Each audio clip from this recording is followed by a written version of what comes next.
Night Ranger stuck in my head.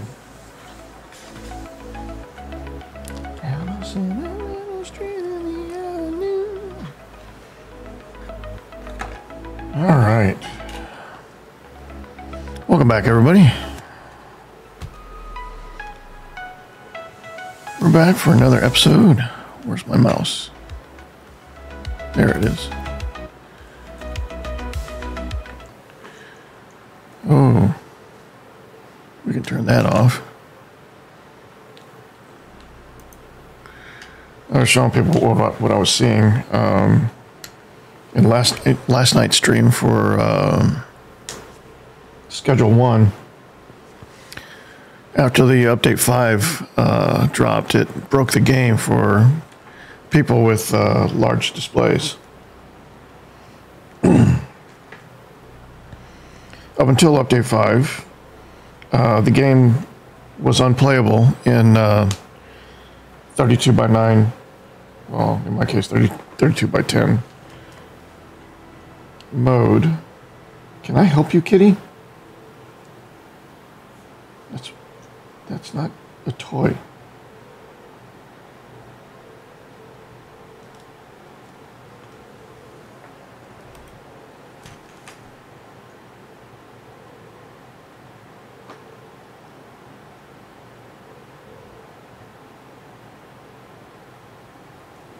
Are you done? Can I continue? Okay. All right, so yeah, Schedule 1 is broken right now. It was broken before. If you tried to play the game in a 32 by 9 aspect ratio, you couldn't interact with certain objects like the mixer. The buttons to complete the process and move on are below the UI, below the bottom of the screen, and so you can't finish those. Before last night's update, before they dropped the patch, the solution was just to change your resolution down to a 16 by 9 resolution and play like that, much like what I'm doing here with this game. I'm playing in a 16 by 9 resolution because I'm streaming this game. The game looks fine in ultra wide resolution, but if I play it like that, so if I go to settings and I actually play in 5120 by 1440,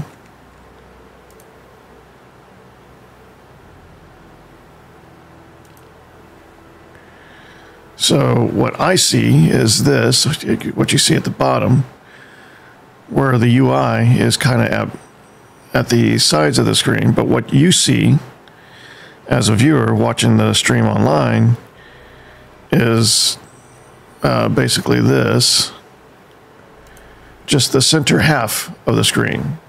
So you're missing half of the display, and you know, when we actually go into the game, you know, most of the scene is truncated, but you don't see any of the UI elements. So everything that I see as far as UI is off the edge of your screen. See, they're all over here at the far sides. I don't know if, yeah, and people like to see the UI. People like to see what I'm interacting with, and so I don't play like this when I'm streaming. I mean, I love playing like this normally, but for the purpose of streaming, it's not as productive.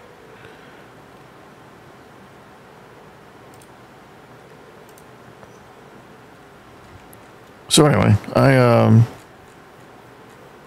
had to do some workarounds just to get Schedule 1 playable, despite the brokenness of the patch. I was playing in a pseudo window that I had to keep manipulating because it kept interfering with other parts of the interface. Like, it was interfering with my Elgato controls. It was interfering with the OBS controls. And so it was, yeah, it was a bit of a challenge. All right.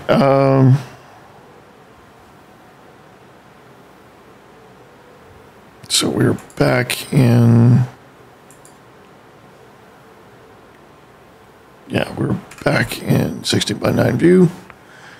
Let's see. So when we left off, we had started to automate the Harvies. So right now they're just waiting for these plants to mature. And when they mature, they will automatically harvest them and prepare for more seeds. We've got one seed there.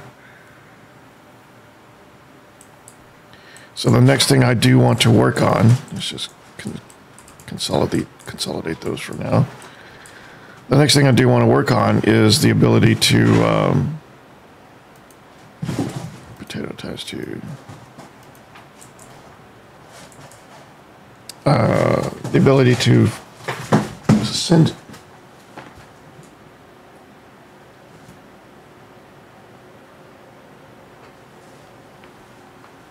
my cat is having a lot of fun all of a sudden. She was completely docile and calm up until just a moment ago. So we changed all of this around. Before, we had the Harvies in a specific series that were basically in line with the chute in between each, using the alternate version of the Harvie. I should have known something was up. If you go and look at that version of the Harvie, it has a prefab hash that doesn't exist in the game's documentation. And I thought that was just because the that particular version of the Harvie just doesn't have its own separate page. It's meant to share this page, and then you have to determine its hash and use it in code outside of this. You can't just copy this and use it. But no, it turns out that that version of the Harvie is broken. If you use it like that, there's no way for you to properly extract items from it or pass items through. If you use those Harvies like that, they will basically, the things that are coming out of the first Harvie will go into the import slot of the next Harvie. And if they're, and at that point, all they can be done is used for are seeds. So anything that the Harvie harvests is fed to the next Harvie. And, oh God, stupid freaking waste tank. I'm so tired of this waste tank. It runs out way too fast. Especially when you're working in the greenhouse. Yep, oxygen critical. I'm about to pass out. Blah, blah, blah.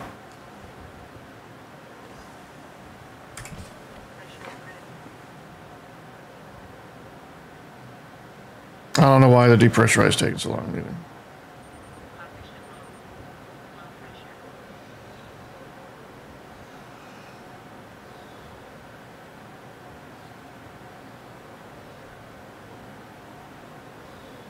And the thing is, I can probably breathe in the greenhouse now. It's produced enough oxygen in there that it's probably breathable. You'd want to wear a gas mask in there. But the waste tank, man, just sucks. It runs out way too fast.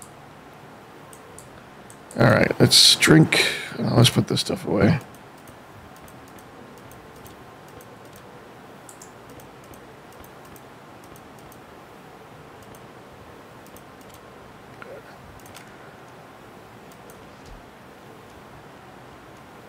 Oh, didn't finish it. Okay.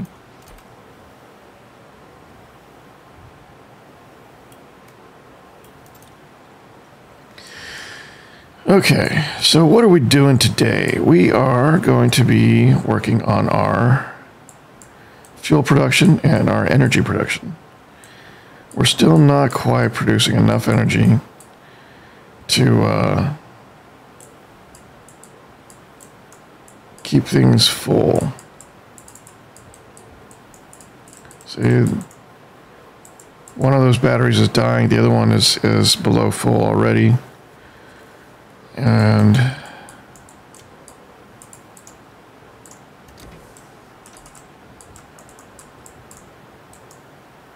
one of the 3 batteries is still full, but we've already dipped into the second battery in the workshop.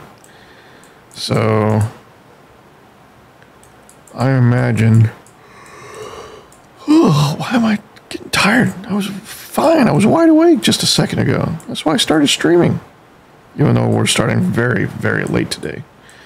I've been on customer service calls with UPS and Amazon trying to get this order that we've been trying to get here in Taiwan for a month now. But Amazon's been dicking around. UPS reported the package as damaged right away. And so they reported it to me, they reported it to Amazon. You could go on their site since, I think, the 18th of last month and see the damage report. But if you go and talk to Amazon, they're like, oh no, it's still on the way. It still could get there. So you're going to have to wait until April 2nd, which is today for me, but still it's April 1st for them. So they still won't do anything as of today. I called them today like they asked me to, only to find, oh no, we need you to call back tomorrow. All to get them to reship the items. There's a camera on there that we're using for our filming. We ordered it last month with the expectation that it would get here by last week. We have projects that camera's assigned to that started this week, that started 2 days ago, that are all now late because we're still waiting for this camera. And they still refuse to do anything about it until after tomorrow. And the 2 options are they either refund me the money and I have to find another way to get those items, or they reship the items. But they don't know yet which one they're going to do because technically they no longer want to ship those items to Taiwan. This has been such a pain for them that they want to change their policy. But for my side, if I don't get that camera, I've already received other things for that camera. I've got a lens for the camera, and it's not just any lens, it's a cine lens. It's not a cheap or inexpensive lens. That's already arrived here in Taiwan. I've already got a cage for the camera. I've got a autofocus. Whoa, lots of stuff coming out. Hey ASUS, welcome back to the stream.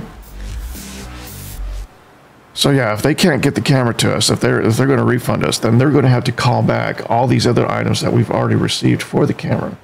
And that's going to cost them even more money. So in my mind, they might as well just ship us the camera anyway, policy or not, and just, you know, honor the original sell. But yeah, that's what I've been dealing with. That's why the stream is so late today. And I have to do it again tomorrow because it's not April 2nd there yet. It's still April 1st there. It's only April 2nd here. So anyway, hey Arceus, how you guys doing? Oh, I should put on my suit.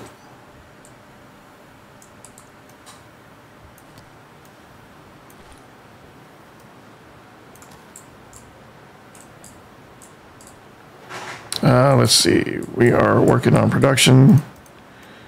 Finally working on the fuel system for our advanced furnace. Finally working on advanced alloys and super alloys.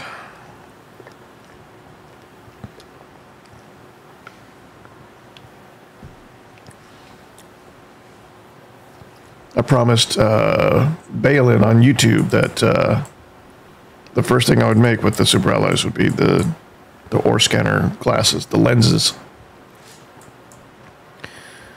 Okay, so for this fuel system,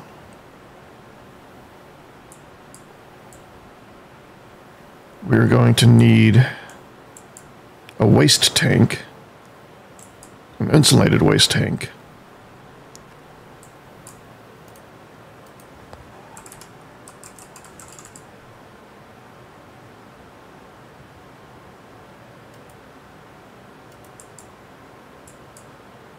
And we probably don't need a big one. I'm tempted to make a big one, just because I haven't really figured out all of the logistics I'm going to do.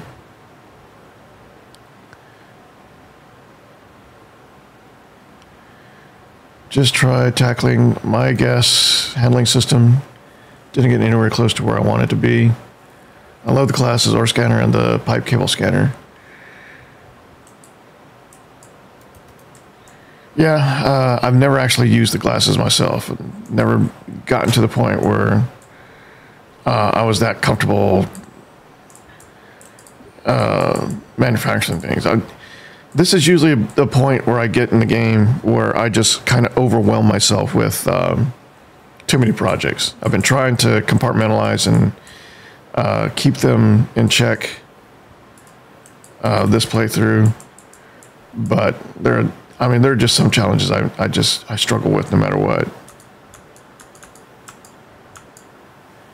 Okay, I want the data port on this side.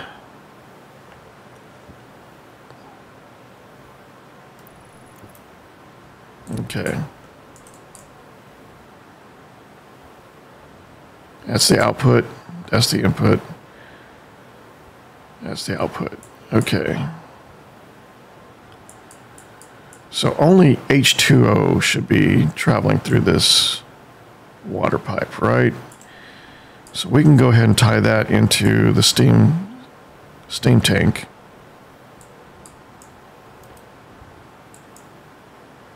We're going to need more insulated pipes.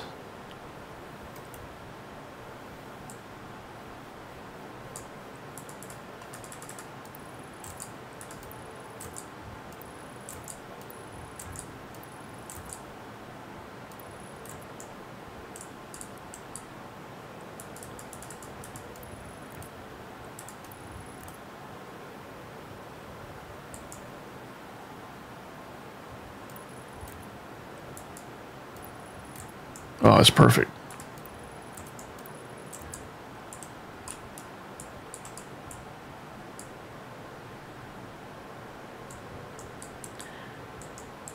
Very easy to overall OCD plus CRS and a mile long to-do list on the same boat. Yeah. Yeah, well, my autism notwithstanding, you know, these are the kind of things that make me do well, or made me do well at my job. I'm technically retired from that job.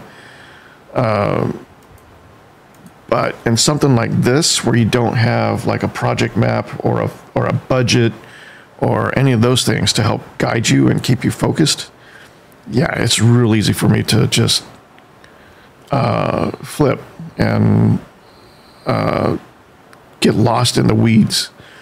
I've finished so many other things in this playthrough that I never intended to start right away, just because I kept creating problems for myself. Like I've blown up this hab 4 times now. I've learned a lot from the experience. All of those are things because of changes they made in the game since my last playthrough a couple of years ago. But those setbacks have led to more discoveries and more projects that needed to be done immediately to keep me from dying. And yeah, it's been like 100 days since I meant to start on this fuel system for the advanced furnace. Actually, it's closer to 150 days since I meant to start working on it. Yeah, let's work through these while it prints some more.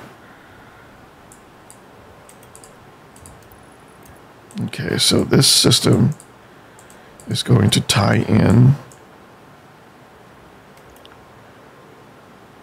That's a heat exchange connection. So it has to go in back here, huh? All right. We're not going to connect it just yet. We're just going to lay out the foundation for it. I think I want a one-way valve coming off of it too.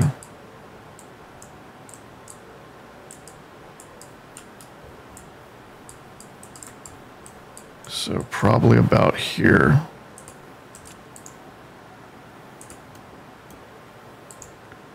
We'll put a one-way valve there.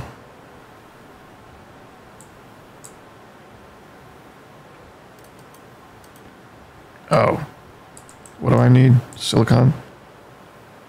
Yeah, I got your silicon.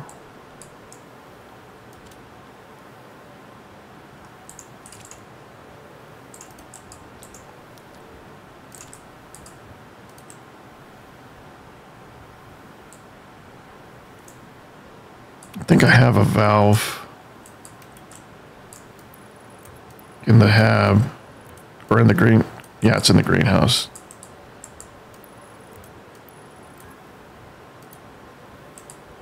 Come on, there you go.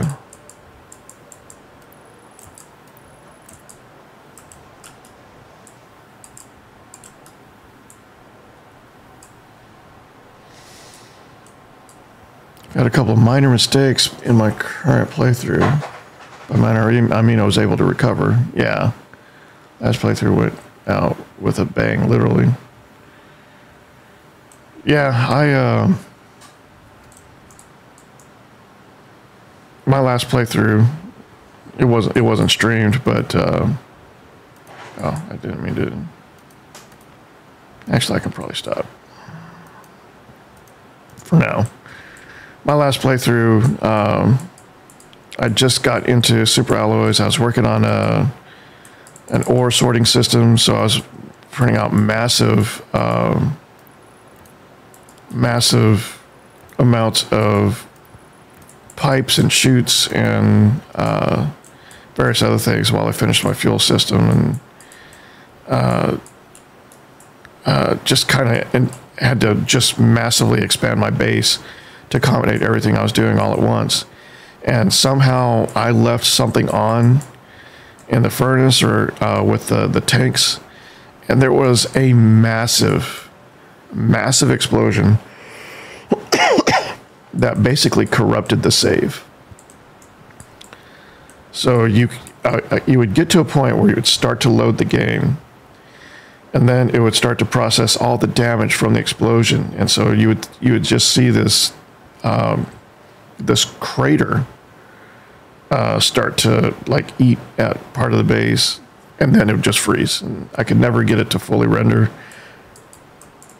What's that? Oh man.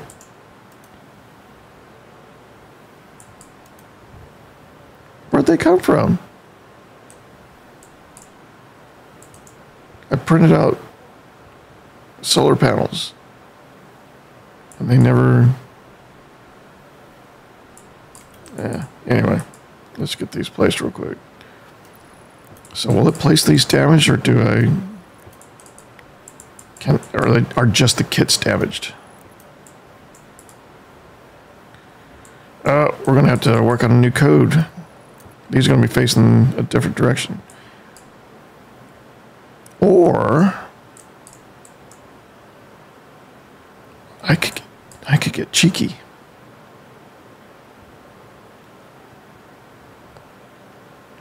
These don't have to face this way. If I do this right, I could... Oh, it's working again. Yeah, so if I place it this way, which I had it right, I can... Do I have room? Yeah, let's move these pipes out of the way.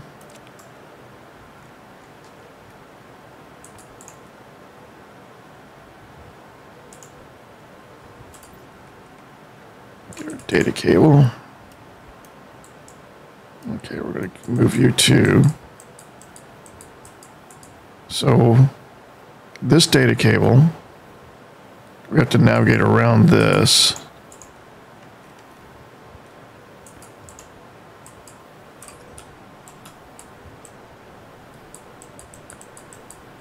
So, yeah, this is going to be tricky. But basically, this cable, let's see.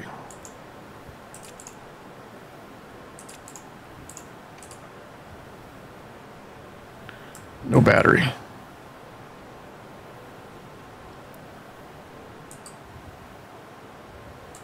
Yeah, that the way I went out. Yeah, I didn't feel all that accomplished at the time. I was devastated by the loss. That's partially why it took me a couple of years to come back to the game. That was the culmination of a very, very long playthrough. But yeah, in retrospect, it's just, you know, part of the experience, part of this, you know, this game's appeal is navigating those types of outcomes and experiences. You know, kind of similar to why you would play Dwarf Fortress if you played Dwarf Fortress. I love that game too, but I'm equally adverse to play it sometimes because it takes a lot. Okay, so let's swap these. We want to, let's just do it down here. It's a little wasteful, and I might not have enough actually. Wait, wrong one. Yeah, this is wasteful. I'm not going to do it like this. It'll cost too much. We'll go down. Yeah, we only need to go down one.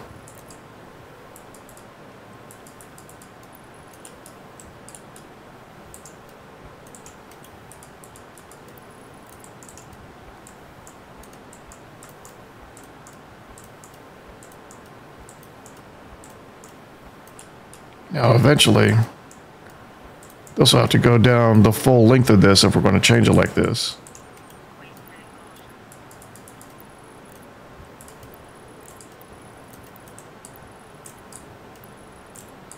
Because basically what we're doing is running a loop around this so we can have these on a data cable on the inside track. Or no, a data cable on the outside track. But yeah, this will work for now.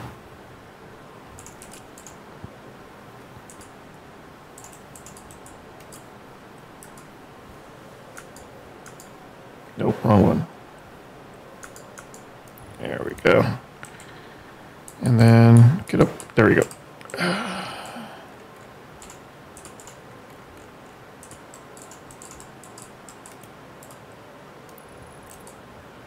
Oh no, wait.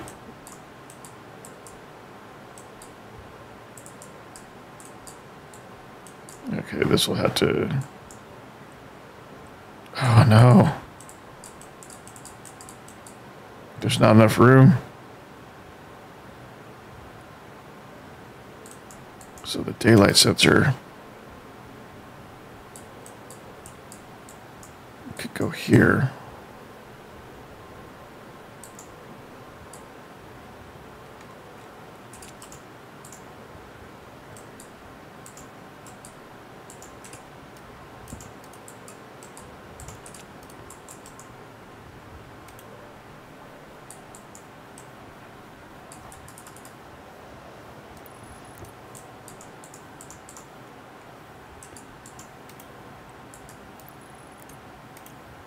Okay.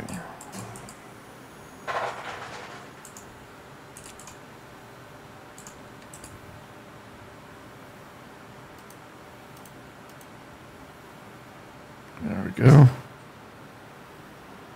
These are already parked.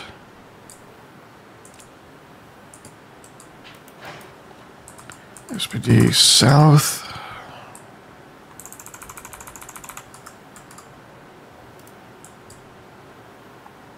Oh yeah, they're already parked, so I won't move them until the next morning.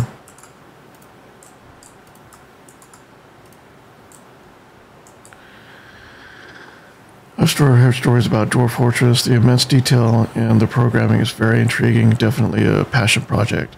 Oh yeah, it's almost 20 years old at this point. When you go back the full history, and yeah, it's an incredible accomplishment. The experiences I've had in there, the stories I've had in there, its ability to document those stories and save them for you so that you have them, you know, indefinitely. I mean, it is incredible. If you have the willingness to invest the time required to really learn it, it's a great experience, but it does take quite a bit to even just scratch the surface.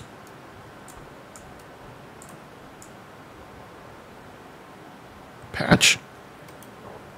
Oh, these are damaged again. Oh, 52%. Okay, we're green right now. Let's go ahead and repair these.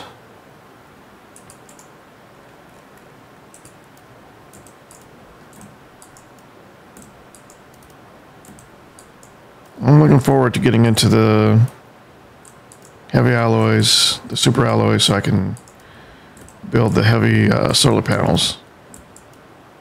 I know how expensive they are, and it takes a lot, but with as many solar panels as I'm investing in now, I kind of need them. I kind of need the heavies. All right.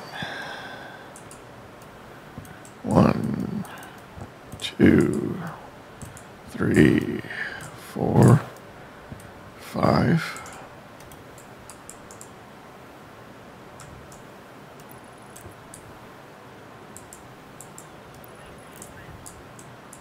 Waste tank critical. Yeah, this waste tank.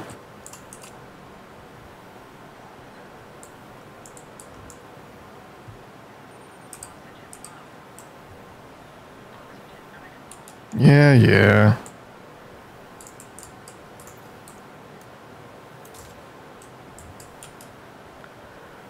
The other option is to be cheeky and encase the panels in a windowed room, protect them from the weather. I've done that in the past. I don't know. It works, but I just feel like, I don't know. It's hard to explain. I like it and I don't like it. I feel like it's kind of a cop-out. I'm not saying that people shouldn't do it. I'm just saying for me, I want the authentic experience of, you know, having to repair these things in these storms. And I know it works, but I feel like it shouldn't work. And it's just me projecting, but I can't let it go. If something like that bothers me, it just affects my my overall comfort, and just one of my tics, I guess. But yeah, I'm not knocking anybody who plays that way. I'm just not the kind of person that takes those kind of conveniences, I guess. I tend to make things harder on myself than I need to. I only need one more pipe. There's no reason not to go ahead and tie this off, since it's not actually going to fill with anything on this side or on the other side. So let's go ahead and finish this while we're here thinking about it, and we'll go get that valve that we've already printed out, even though it's behind 2 airlocks right now.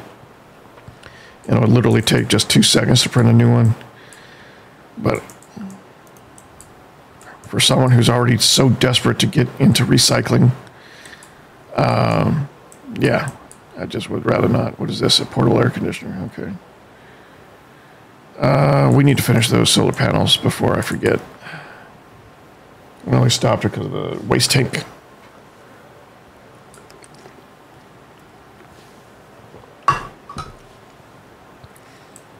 Yeah, so I could still encase them, but I feel like if I do that, then I'm just taking away the incentive to keep pushing towards the super alloys and the end game content.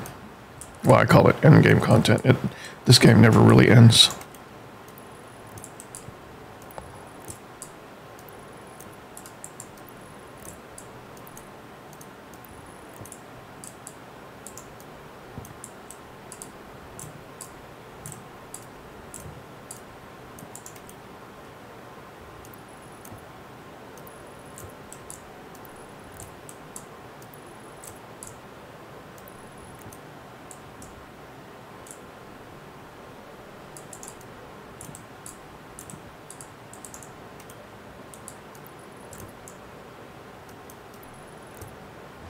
Okay.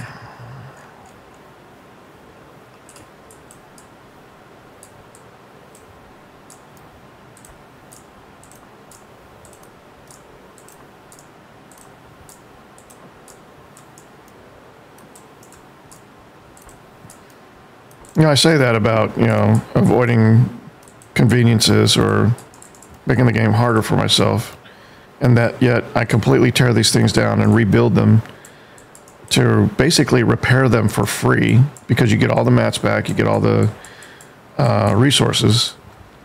But in my mind, you're going through the trouble of completely dismantling the systems all the way down to basic. I need to get these things named fast. These are east.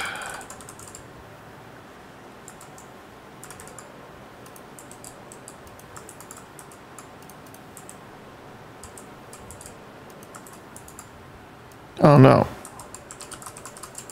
I hit the wrong button. Okay.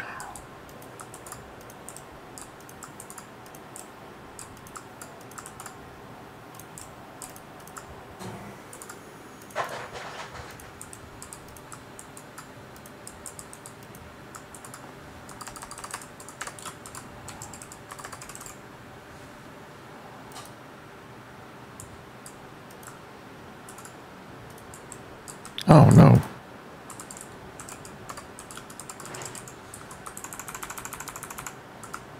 Too much muscle memory kicking in right now.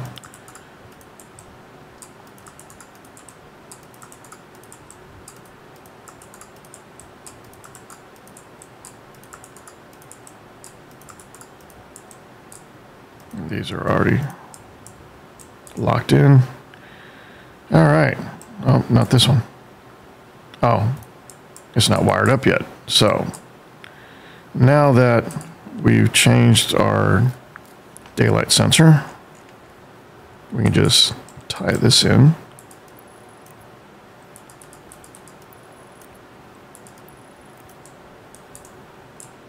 And there we go. So this line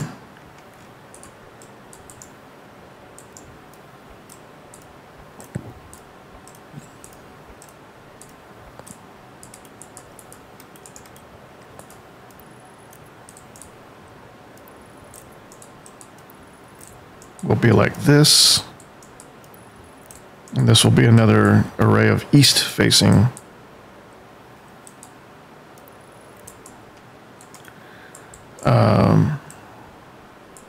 solar panels, rather than have a west facing one and have to deal with the code for that. I'm not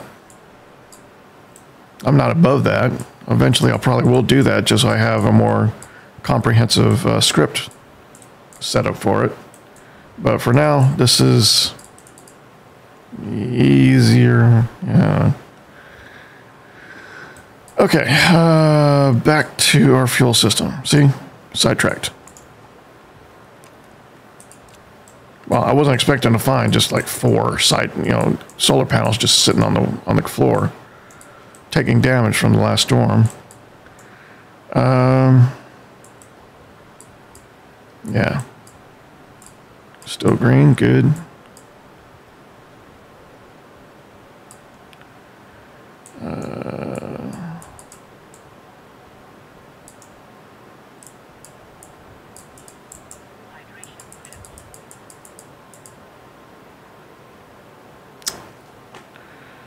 See, now I'm thinking I want to do the script, right? So I don't have to waste so much cabling. Because it's going to take a lot of extra heavy cable to do it like this, whereas it wasn't going to take very much at all before.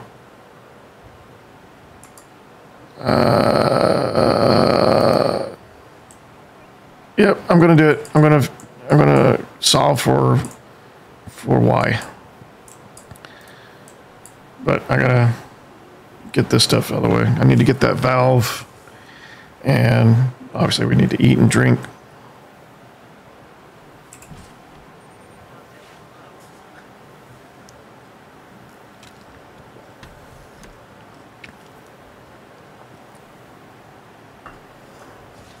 Here's hoping for minimal squirrel events. Thank you. And thanks for joining. You have a good night.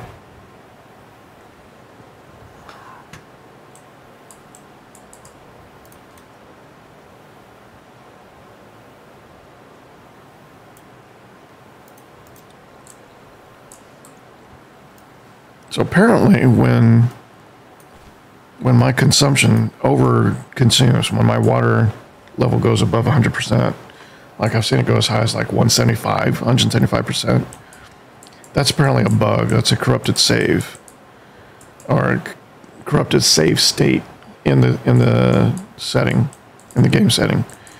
And it will resolve itself if you exit the game and reload. These are seeding, fruiting. Okay. Let's go check on our... Nope.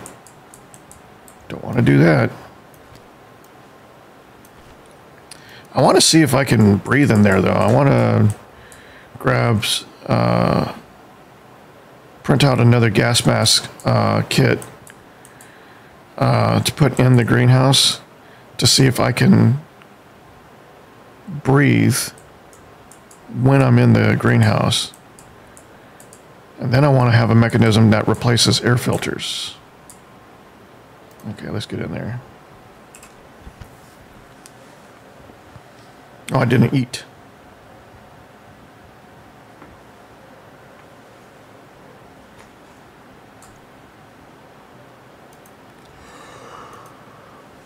Ooh.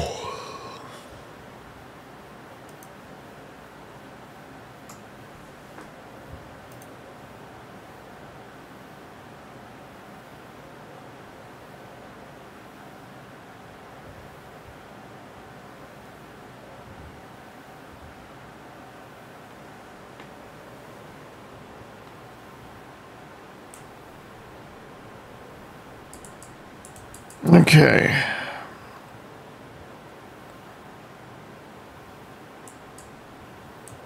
Oh, it's harvested. How does it end up dropping some? Where'd the seed come from?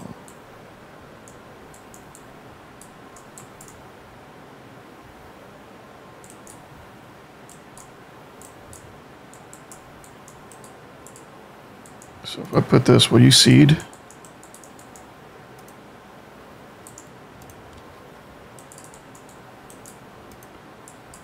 Oh no, it will only seed if it's an actual seed object.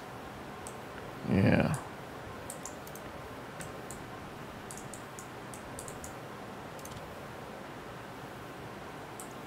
Can I consolidate these?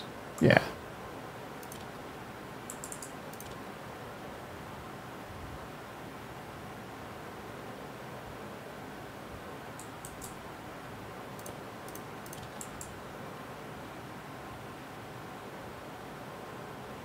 Actually, it's faster if you start at the end.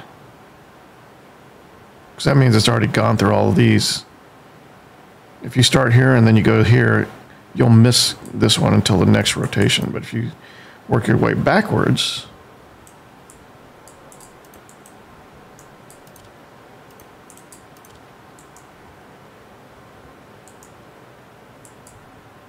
it should be a little bit faster.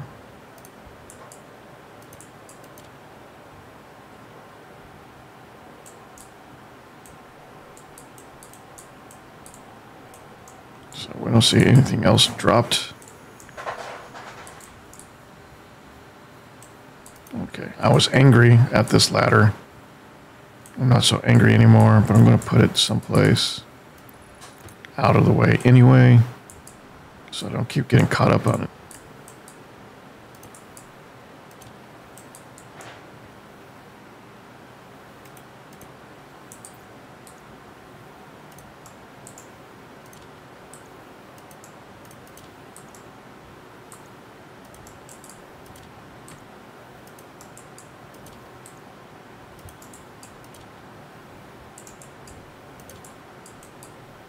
Oh, that's all of them. And the rest of the seeds should be in here then, right?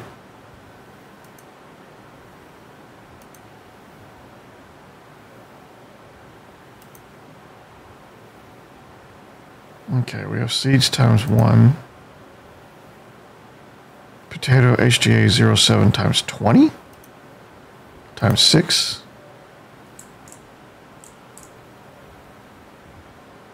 I'm not sure how that works. It's supposed to stack in 200, but apparently this changes the name. It changes the name of the potato. Why does it do that? Potato HDA 07. There's 20 of them. HDA 12. There's 6 of those. There's 26 total. There's 19 of these machines. Oh. Didn't realize that was still fruiting.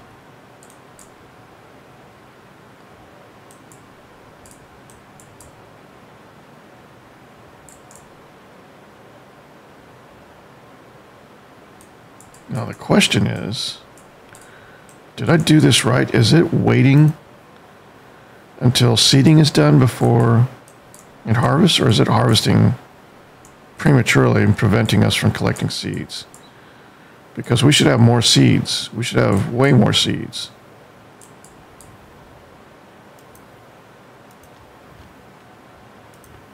No, we just got 1 seed and that's it. All right, so let's take a look at this code.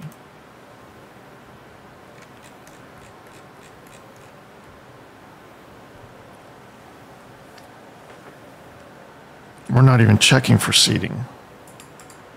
Okay. So, what kind of value do we see? Uh-oh. Oh, logic writer. Slot reader, HDA01.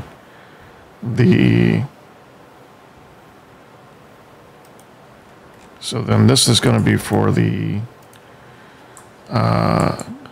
slot reader, hydroponic device, and then this is going to be the slot reader, Harvie. So I'm using these to determine what I can see, is what kind of information these devices produce on when you look them up with code, because what you see in the Stationpedia isn't always right or comprehensive. For instance, it has a mature slot. A slot maturity. Where is it? No, that's on the hydroponic device. Okay, so this will return a mature value. And it says it's either 0 or 1. 1 if the plant in the slot is mature, 0 if it's not. But that's actually not true. It'll return 0 or 1 or -1 depending on certain conditions. And so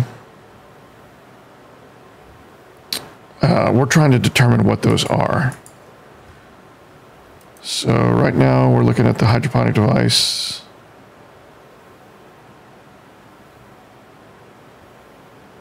No, we're looking at HDA01, so we're looking at this one right here. Wait, where is HDA01? Oh, these are the these aren't with the ones with the Harvie.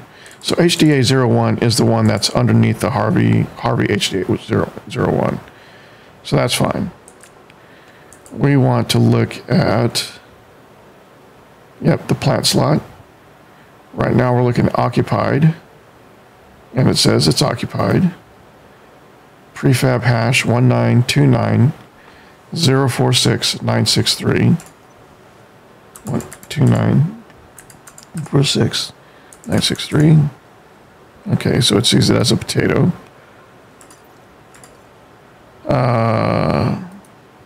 Quantity 1. Reference ID 161452. Seating. Seating is -1. Okay. So I think what we want to do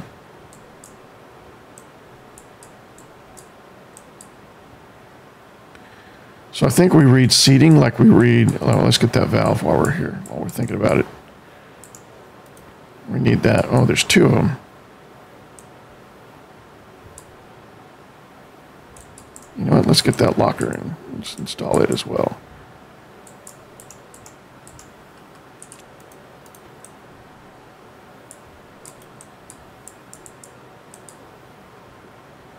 It doesn't even have to be like that.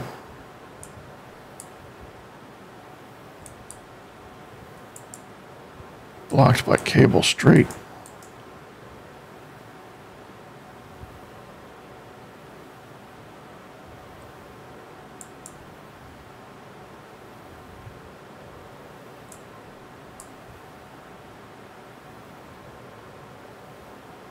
I feel like that would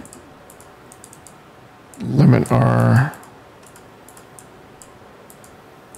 pathing.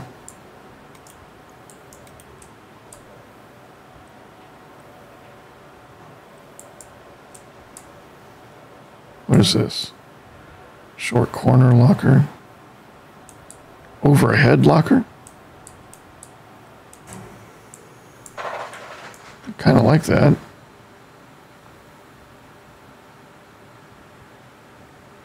What kind of space does it have?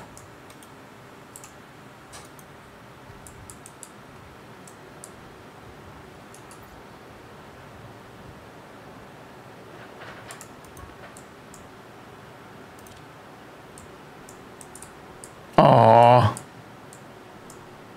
It's blocked by the wall.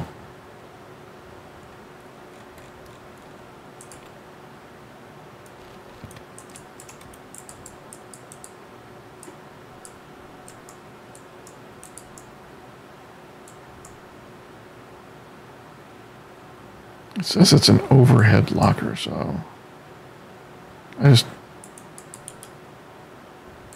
yeah, I don't, oh, that's weird. Gas mask storage. I should have one of these in here. If it would let me. Down there? I don't like that.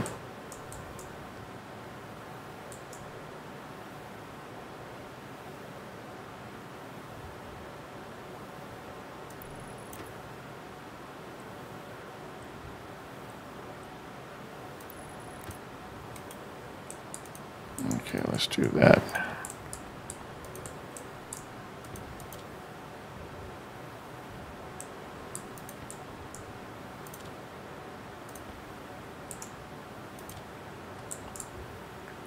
All right. And I just realized I put that down upside down.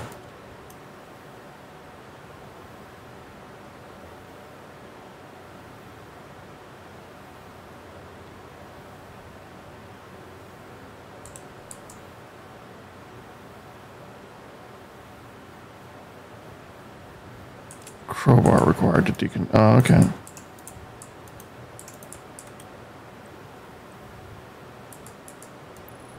There we go.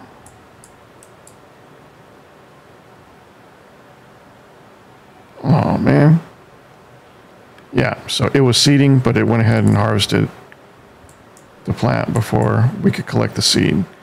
So that is not ideal. HJ07, HJ01.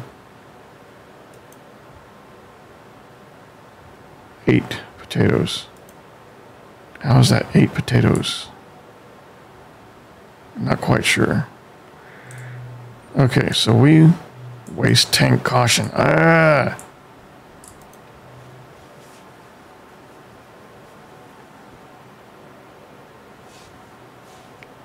I suppose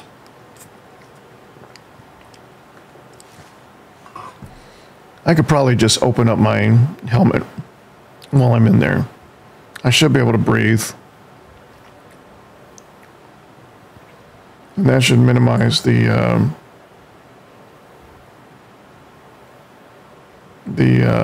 consumption of my waste tank.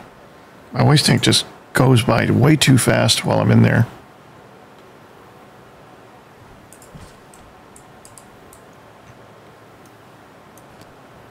I needed to eat anyway. Actually, I need to eat in real life too.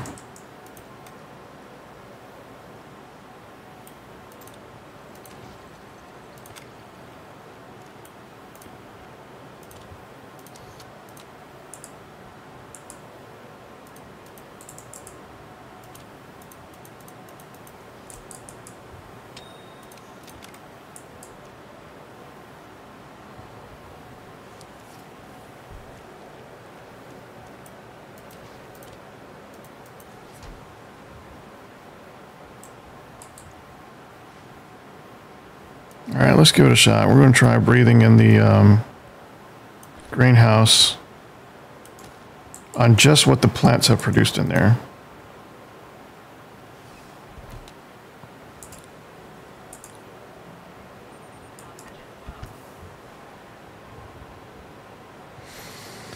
And seeing if it is breathable.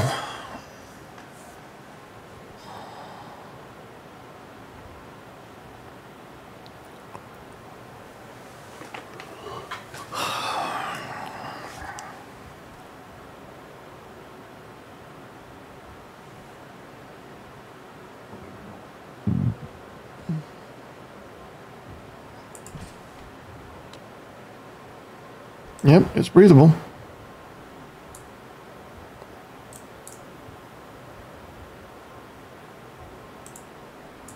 That's something. We're breathing oxygen that was produced in this room.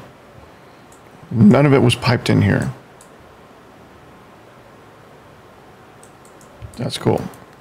Why is there a... Oh, yeah, I remember those. I needed to take those out with me.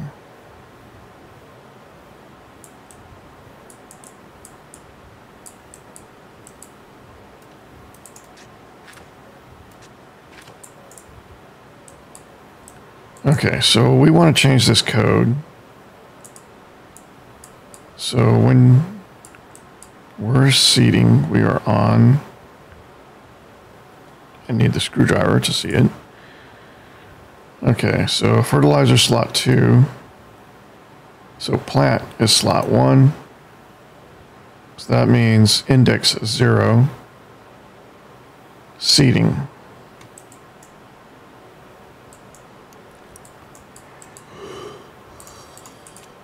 Okay, so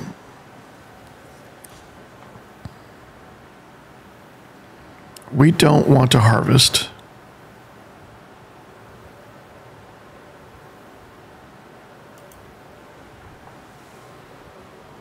For maturity, we don't want to harvest.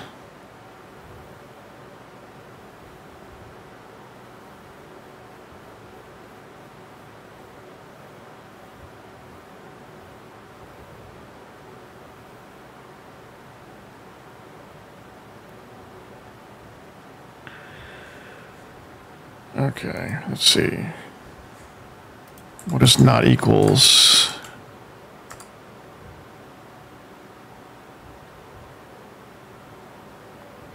Okay, so BNE 0.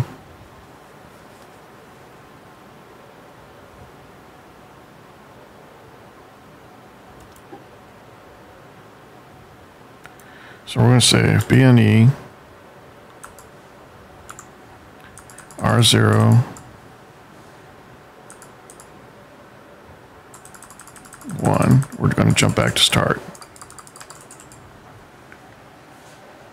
So basically, if it's not equal to 1 for maturity, we're going to jump back to start because it's not ready to harvest yet. Otherwise,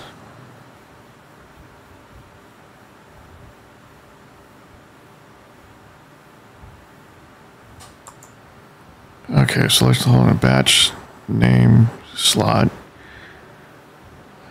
If the device is not occupied, they go back to start. If it is occupied, they check. Oh, they're checking the seed slot to see if they're going to plant.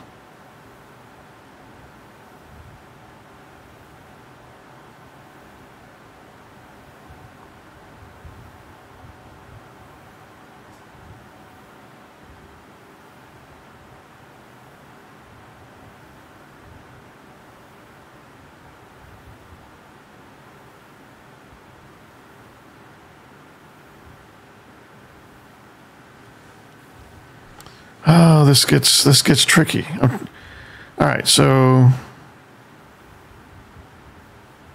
should we check for seeding first?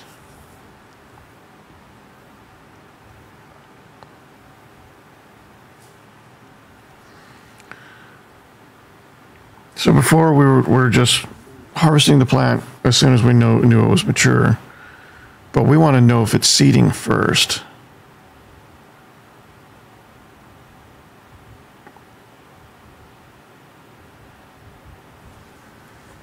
All right, let's see if we can find. Let's confirm this for now. Let's see if one. Okay. Hydroponics device test has a seed ready to pull. Come on.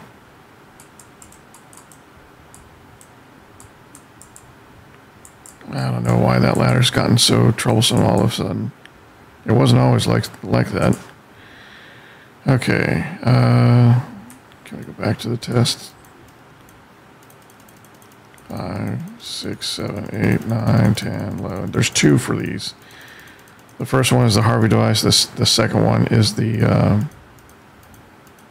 hydroponics device.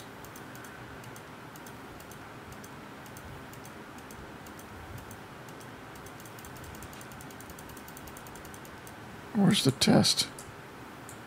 Is it still not wired in? I thought I wired it in.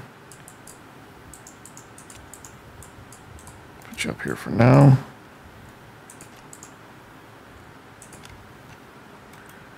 Okay. All right, that adds hydroponics test.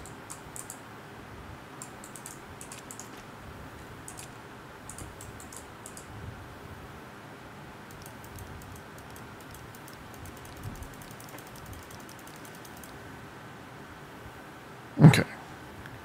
We're now on hydroponics test. We want to look at the plant slot. We want to look. Matures equal to 1. Health equals to 1. Growth 5. Efficiency 16%. Damage 0. Class 11. Sorting class 3. Seeding is 1. Okay.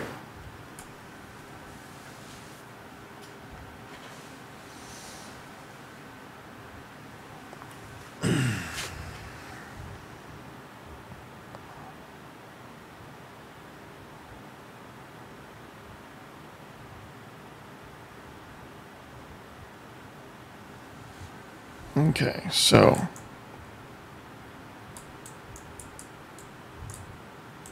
if we harvest this, we get a seed. Ah, it's upside down. Ah, why did I have to see that? Okay, so with the seed pulled,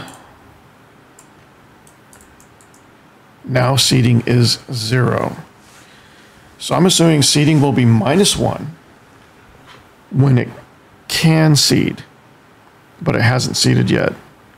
And it's 1 when it's fully seeded and the seeding seed is available.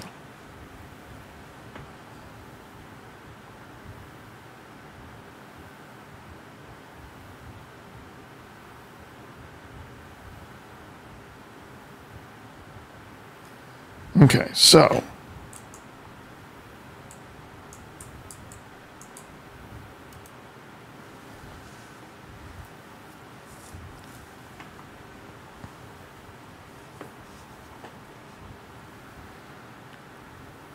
we want to either harvest when we can seed, okay. Well, first let's get the command for seeding in there.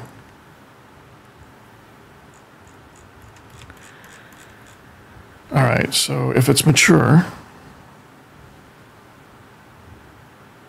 we proceed. Otherwise, we go back to the start. LBNS R0, HDT, HDA 0, seeding minimum. So we use minimum because technically we should only be getting one device and tray combination returned for each address that we use, HDA01 through HDA019 for right now. Or not 019, HDA19. But technically, in the code, you can get multiple devices returned for a item hash plus name hash combination. So you need to include this minimum value. You can use minimum, maximum to narrow down the results to one number. In this case, we're looking at one number and we're using the minimum value of that, which is going to be that number. But if it did return multiple devices that happen to be sharing the same name, if you made a mistake, or if you're handling a group of objects like you would do with the solar panels,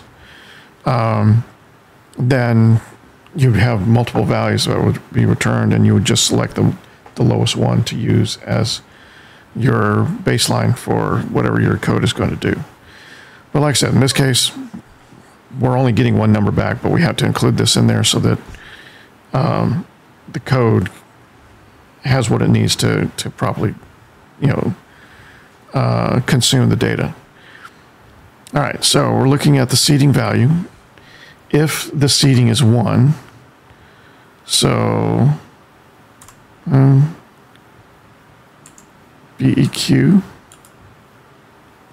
R0 1, we harvest that seed.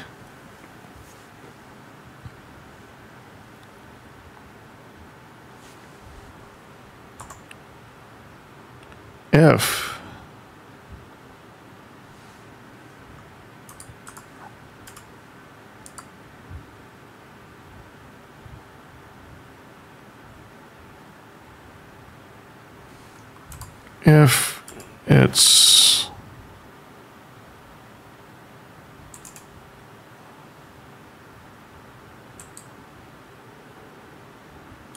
if R0 is equal to 0, we go back to start. No, wait.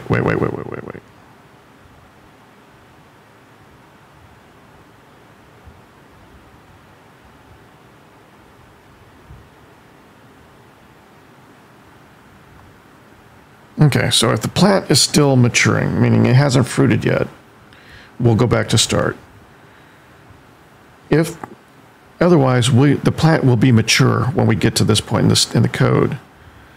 So if it's seeded 1, then we're ready to pull the seed. If it's not 1, and it's not 0,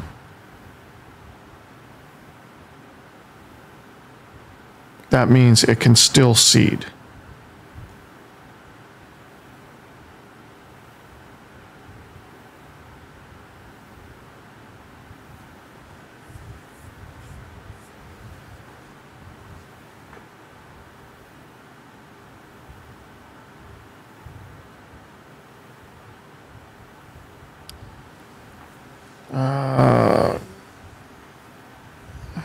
Okay, hold on. Okay, so at this point, the plant is mature.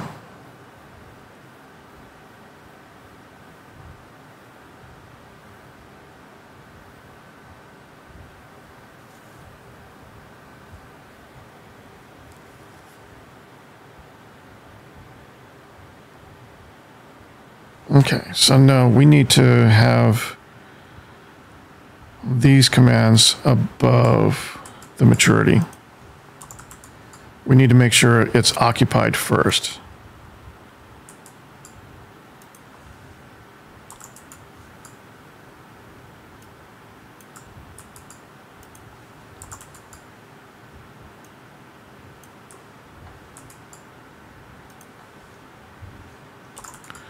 Okay, so if it's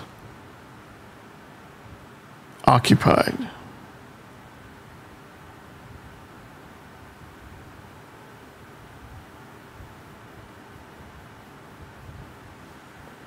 okay, so if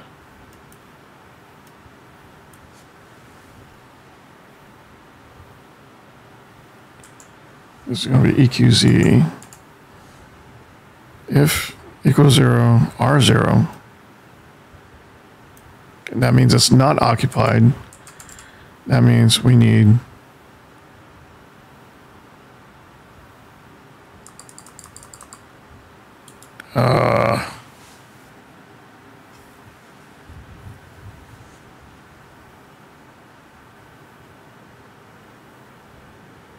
we might need to break this down into subroutines. Okay, so mission.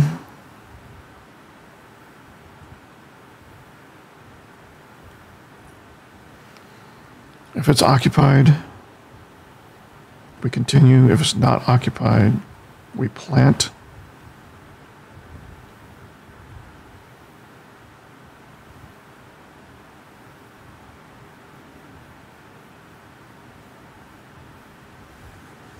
Okay, so if it's equal to 0, we plant.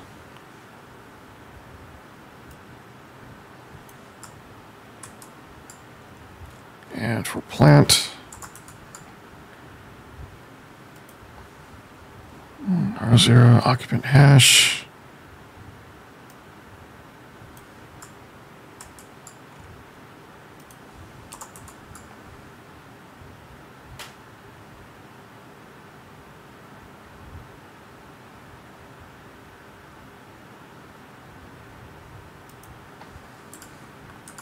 If BNE R0 S potato, jump back to start.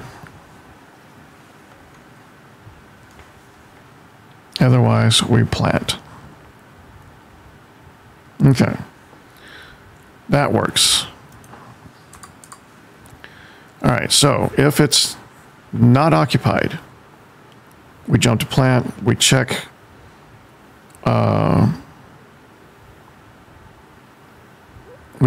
the,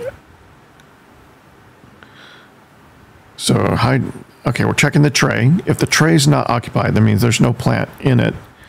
We jump to the plant subroutine. Then we check the occupant hash of the import slot of the Harvie.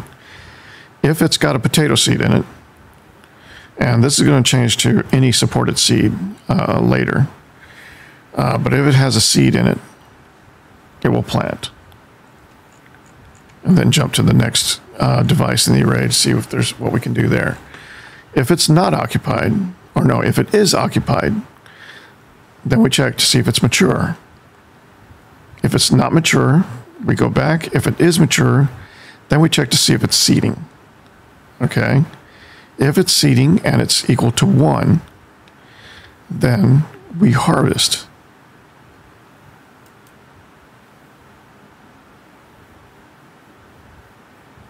Okay, we can simplify that now that we've removed the steps after this. We can harvest if it's seeding and 1, or if it's seeding 0. So basically, if it's not equal to -1, if it's BNE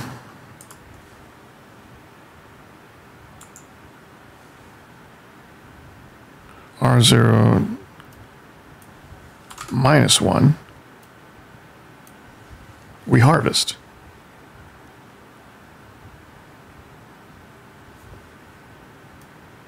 Otherwise, we leave it alone and we go back to start. Okay.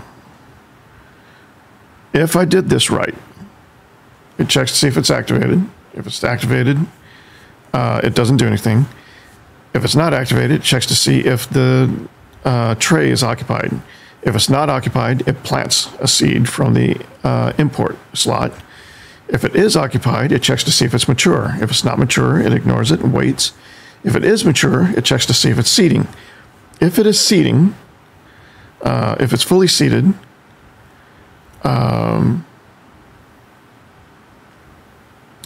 or if there's no longer a seed in there, meaning it's already collected the seed, then it will harvest. So it'll either pull the seed, or if there's no seed to pull, it will pull the plant.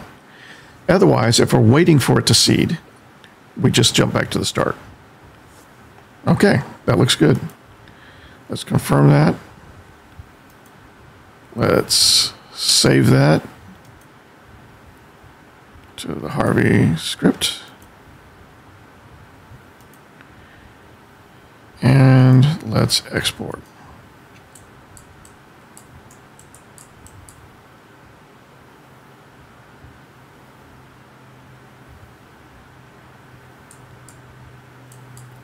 Not much we can do now, but wait. This one's the closest, looks like. It's fruiting. We want to see if that one passes from fruiting to seeding. Thankfully, it's thriving, so we're in good shape. But we're not going to hang around in here to find out. Oh, I'm glad it's breathable in here. I'm glad I'm not wasting my waste tank while I'm in here anymore. I wish I'd thought about that sooner. But it's fine. It's fine. Okay, so we've improved the Harvie script. It should now wait until we have collected the seed before it's harvesting these potatoes. I need to figure out how to rename these potatoes. I don't like that the Harvie is renaming them during this process. Maybe there's a tangible benefit to that, but I don't know. I just don't think it's worth the trouble of having all these uniquely named potatoes in our database. I really want to fix this, but I don't really want to do it now.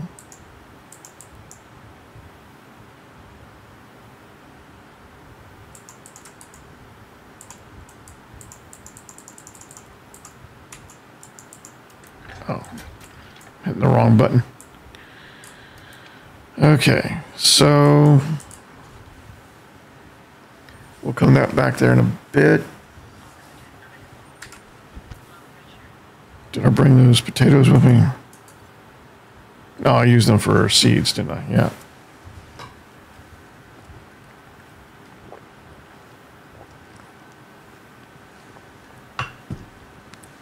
I mean, we have plenty of potato seeds, but I would like to keep some excess so we can always fall back on them if we need to. And I like to think that you can get some benefit from the seeds as well. as far as biomass and fuel production are concerned. Hell, if that's not part of the game, then I can see myself modding it so that it is.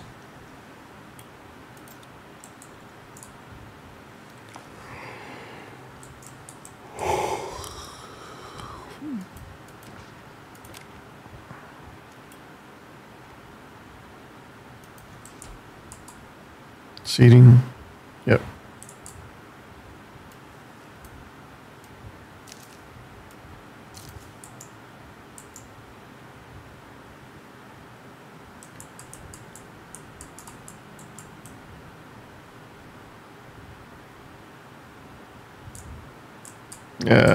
What am I doing?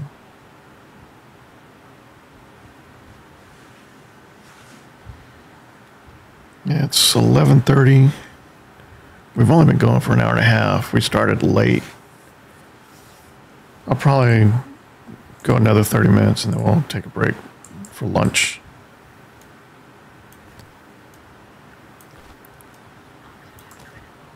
Oxygen critical. Why?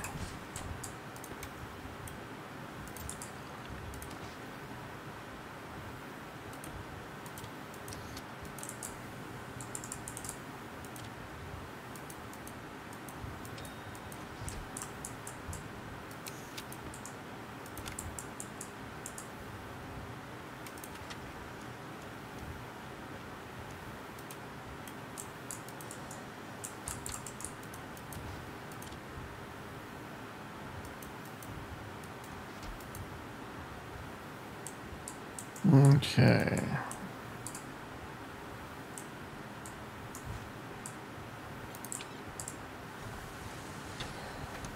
Forgot to turn off the lights again. I need to automate those. Oxygen low.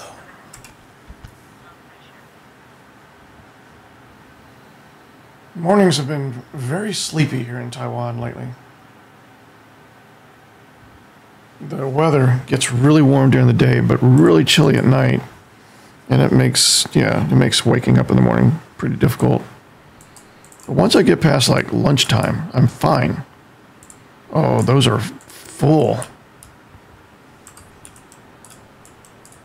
I can't see.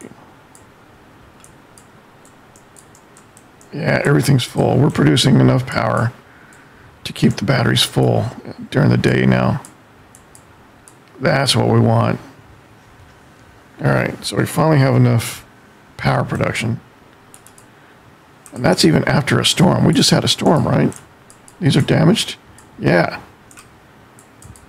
So if we repair these, we should be in even better shape.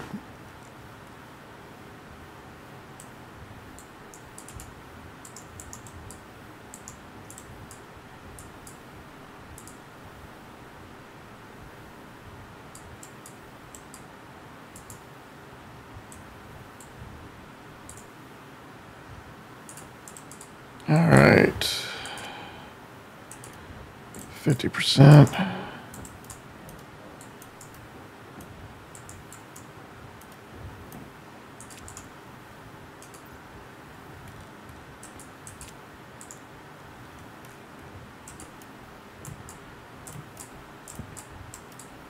Four, five. Oh, I just realized I'm not running any power from this one.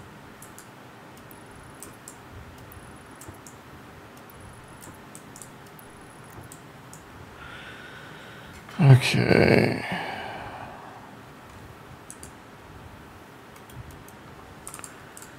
SPD South.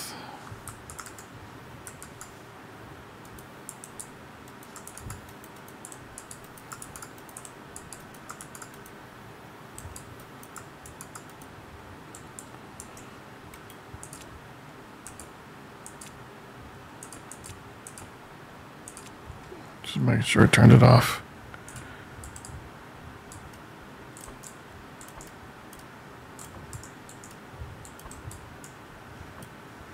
Okay, and oh.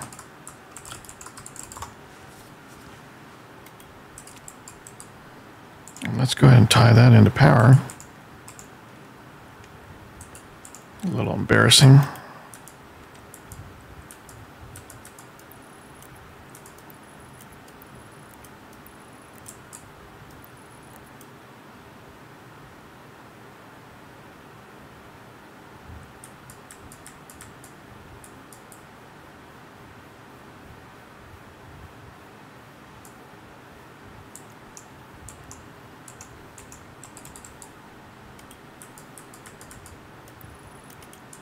All right.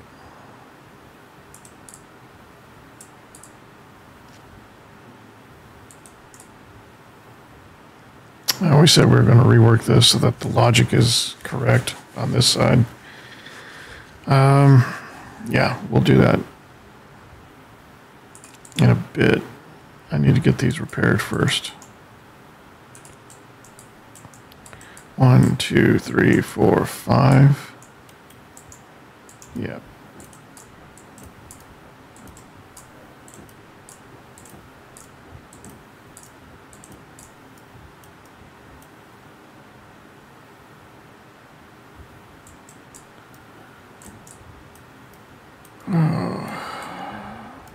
Stack these up. Whoa. There we go.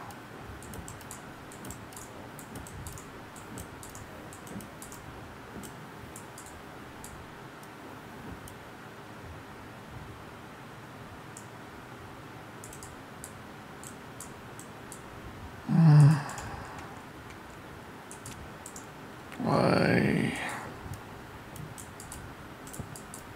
3, 4, 5.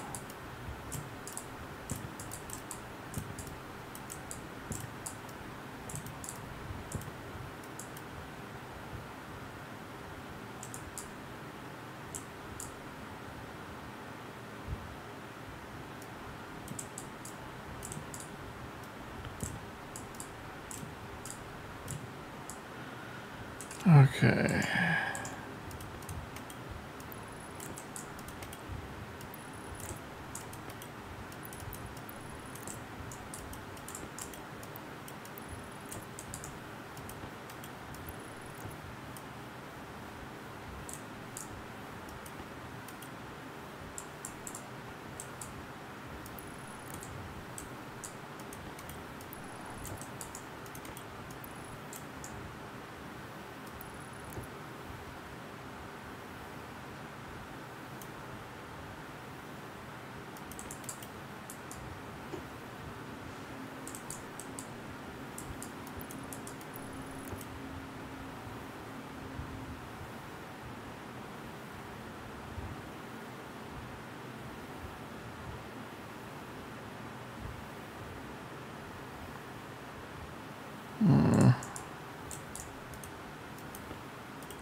I don't want to have to end early.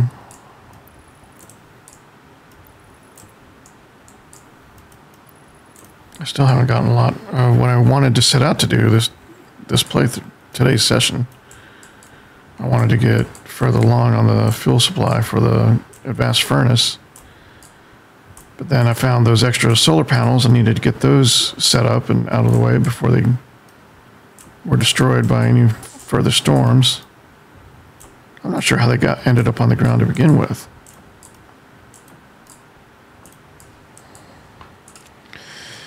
Okay, get these named. South, that's right. South. South. South.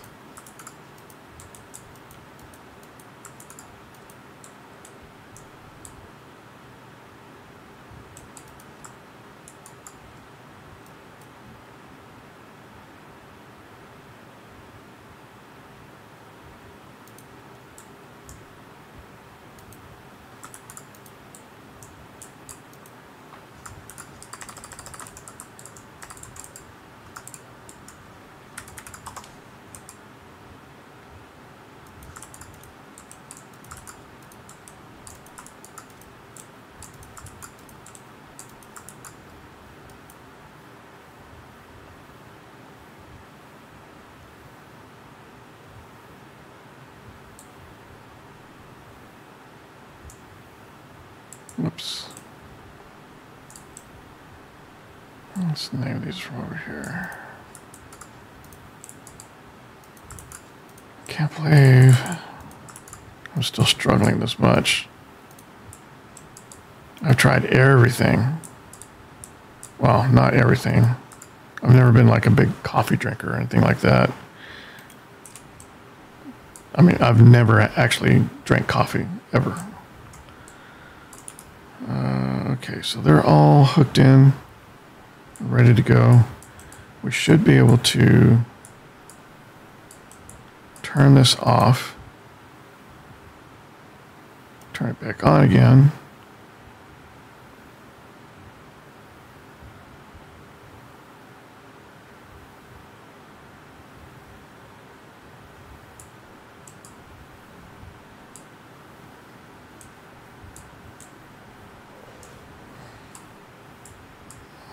Green light.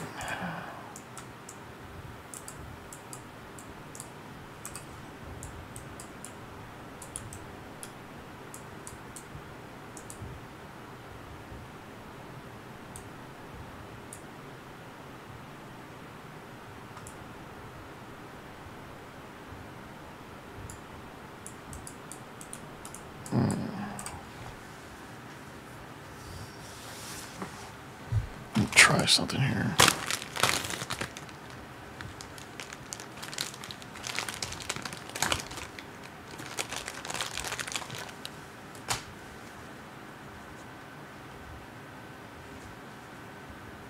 Where's that valve? Where'd the valve go?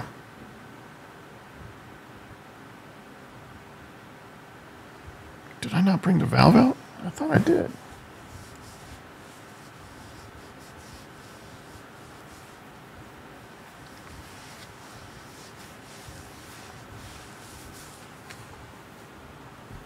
I set it down somewhere, right?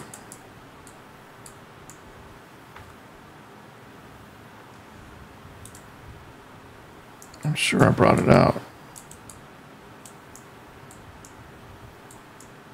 There are two of them in the stack.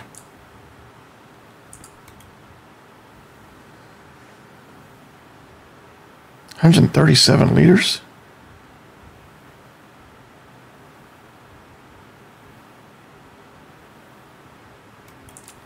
There's 137 liters in the hot water network.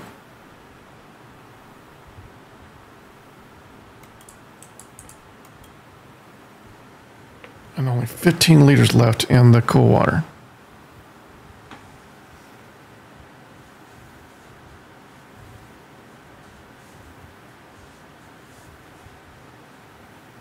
Man.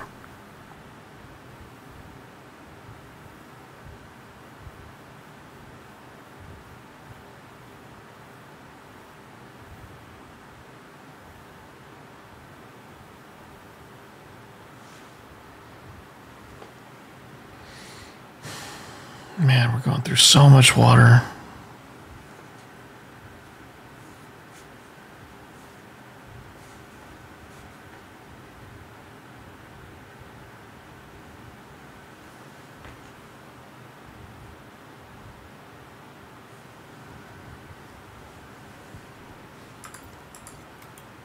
So what can we do about that? We need to get some ice in there.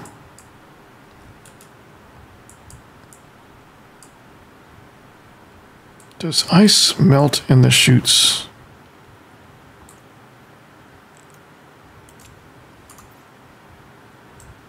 We have some ice on us already. Let's feed that in.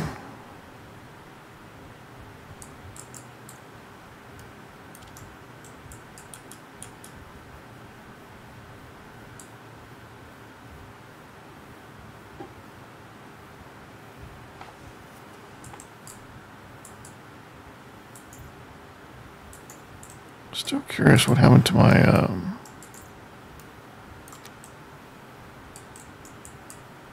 what happened to those valves?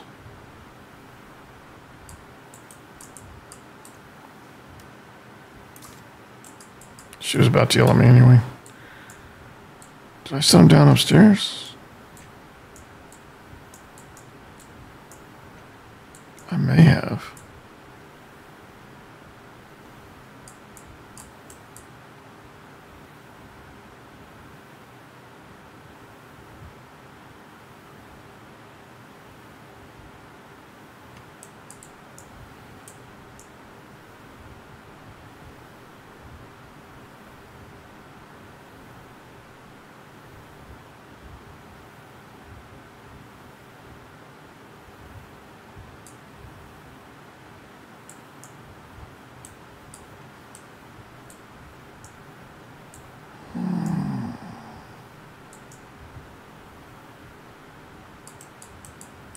Did I drop him? I did drop him. I remember that now.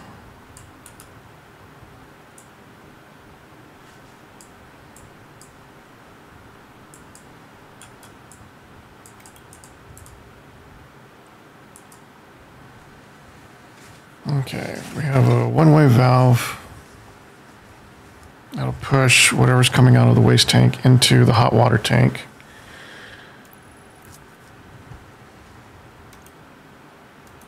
We're going to go ahead and leave that open.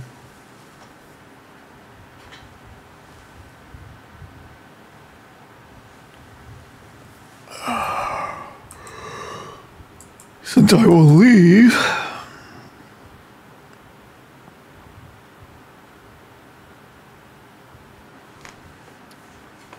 I believe it only pushes out that water line when you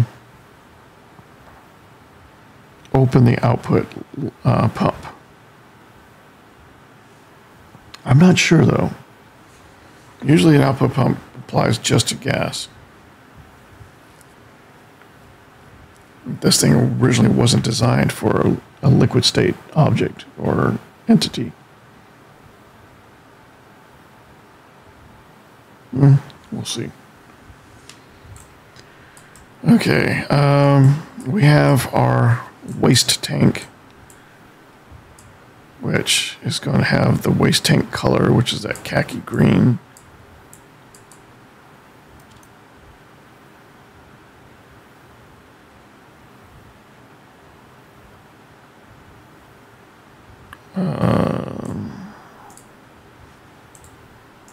Damn. I hate when I get like this. I know it's not great to see. It's not great to watch. Filter low. Okay. We have time, but we don't want to take up too much time. How's the ice crusher coming along? Let's get some more ice in there.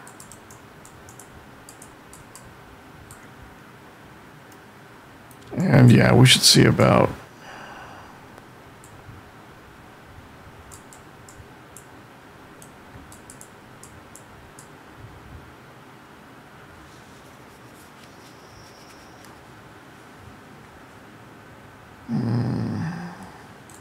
so I want to say because of this, ice doesn't melt in chutes. So 1, 2.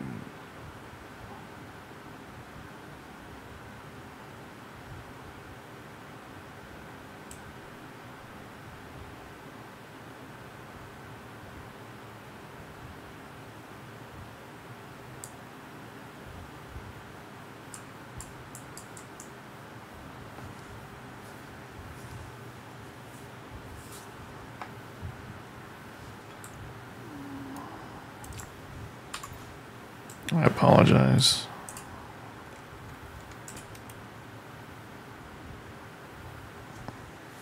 We're up to 29 liters.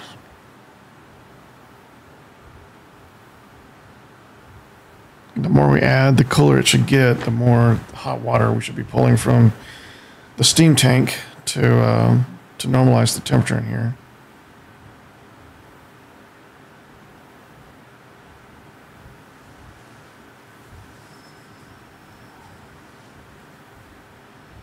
Okay.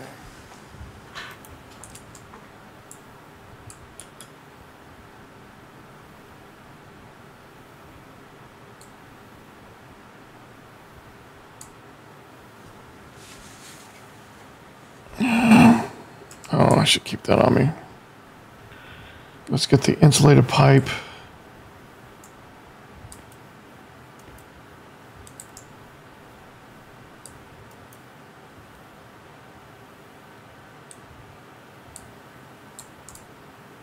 Come on. I was thinking about, oh, the paint.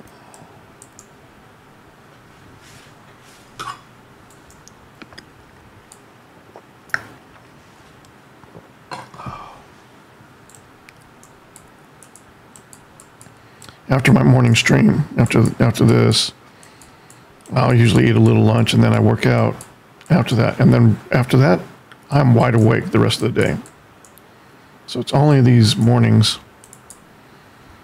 And I fast through breakfast. I fast 14 hours after dinner before I eat again. I don't know if that contributes to the tiredness or not. It's never done it before. I've been doing it most of my life. So I don't know. I'm just...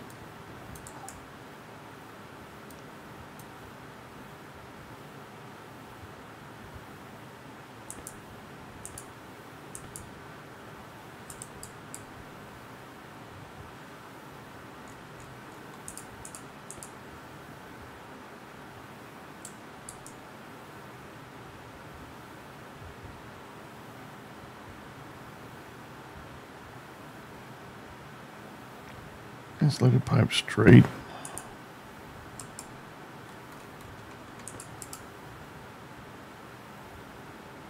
Yeah, that's the input, that's the output. It's weird you have to have an empty hand just to see that. Input, output. So yeah, that's good.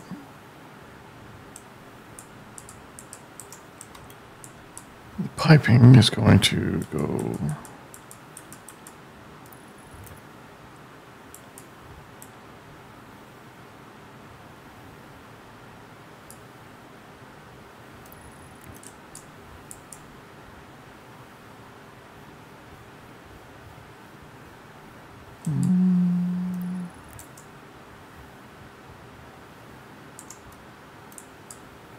What? I thought usually I have a wrench in the other hand when I'm doing this stuff. I want to go up, over, nope.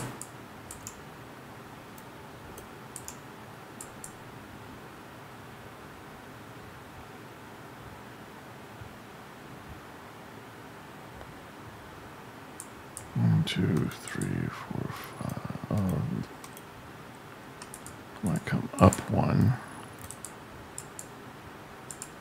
then over.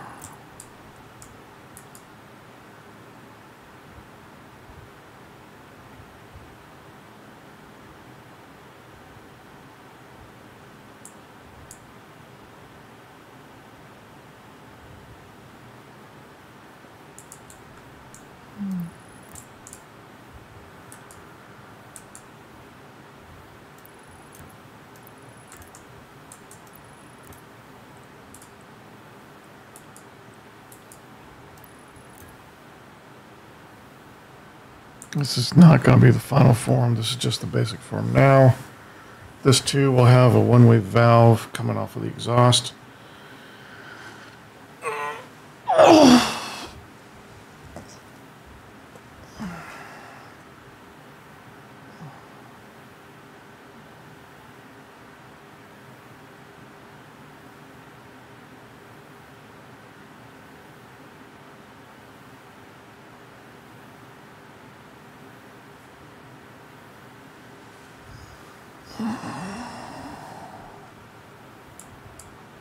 I'm just trying to think about how I'm going to do the rest of this.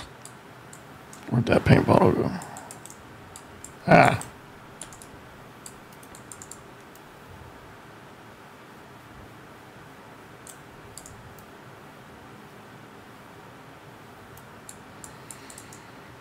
Okay.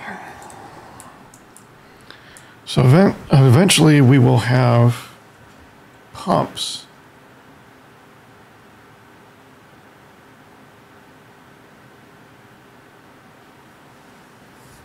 We'll have pumps that will feed into the input from the fuel system as well as from that passive vent, that insulated passive vent up there. That should allow us to control our temperature, control our pressure.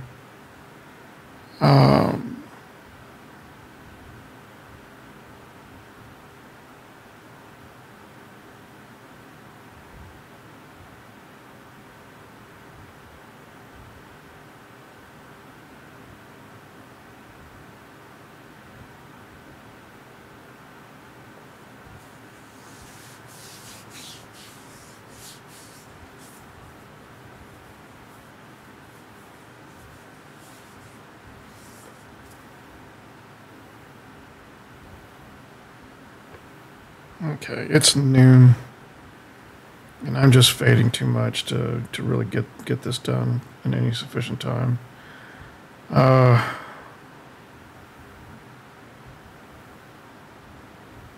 Yeah.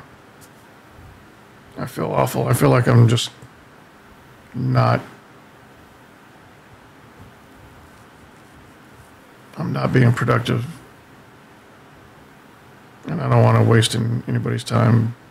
There's better streamers out there with more engaging content than mine right now.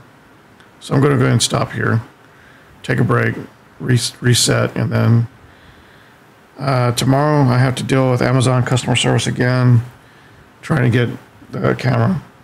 We ordered a Blackmagic, a pocket cinema camera, 6K Pro. We had several projects lined up that we're going to start using that camera on starting this week. So the fact that it's taking Amazon so long to get this to us, the fact that they've known, okay, they've known that the package was damaged since March 16th. I've known it's been damaged. It was damaged since March 18th. That's when UPS notified me. They confirmed that they notified Amazon. Amazon is aware of the report. They've seen the report. It's up to them to recall the shipment and to ship me another shipment. I've ordered other items with that camera that have already arrived. So we've got a cine lens. We've got a tilt cage for the camera. We've got a fast focused side mount, you know, a full kit. We got a mount holder for the DJI Pocket 3, so that we would have a B-roll camera with our main camera. All of those things have arrived, but there's no camera, and Amazon hasn't confirmed yet if they're going to be able to send me another camera, because it was so difficult for them to send me this camera to begin with. We've been waiting over a month now. That they've changed their policy, and they no longer will ship the camera to Taiwan. So yeah, so I've been having to deal with all of that, and having to negotiate with them. You know, they've already confirmed if they cannot get the camera here, they will take back everything else they've shipped here. So they will have to call back the cine lens, the cage, the Samsung T7 for storage. All of that we got for the camera. If we can't get the camera, then that stuff is no use to us. So it's going to end up costing them more money to call back all those items and ship them back to the U.S. from Taiwan than it would just to honor the original deal and send us the camera. So hopefully that's what will happen. Hopefully they'll agree to send us the camera. But every day after last week, that camera's late is costing us money. Setting us back in our video projects. So this is devastating no matter how you look at it. But that's what's been consuming my time outside the streaming and the video editing, and it's not fun. It is exhausting. So I apologize for my demeanor today. I apologize for being so tired and sluggish. Hopefully that'll be coming to an end soon, and we'll get back to normal streams with my normal self. But until then, I appreciate you guys tagging along. Be sure to like, subscribe, and or follow whichever platform you see this on. If you like content like this, check out our YouTube channel at youtube.com/Arkagus. If you like the streams and you want to be more involved in the participation, check out twitch.tv/Arkagus. And be sure to follow and subscribe to both of those. But yeah, appreciate all y'all. Thank you for all your support. And until next time, be safe.